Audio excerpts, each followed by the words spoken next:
2018માં એણે મને 3 લાખ રૂપિયા આપેલા.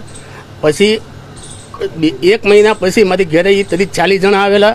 40 જણા એવું મને કીધેલું કે ભાઈ કાં તમે અત્યારે 4 ફ્લેટ મારા નામે કરી દે ને ત્યાં મારા 3 લાખ રૂપિયા પાછા આપ્યા. એટલે મેં કીધું 3 લાખ રૂપિયા તો તમને આપી દો, પણ 2 દિવસનો ટાઈમ આપો. તો એની ઘરે હું ઘરે હતો નહીં. રાતે 40 જણા આવ્યા. પછી બૈરાએ મને ઘરે આવ્યો એટલે વાત કરી. પછી રાતે હું 1:30 વાગે મને એને ઘરે બોલાવ્યો હતો કે મારી ઘરે મોકલજો. એટલે હું એની ઘરે ગયો. મેં કહ્યું તમારા 3 લાખ રૂપિયા હું તમને કાલે આપી દઈશ.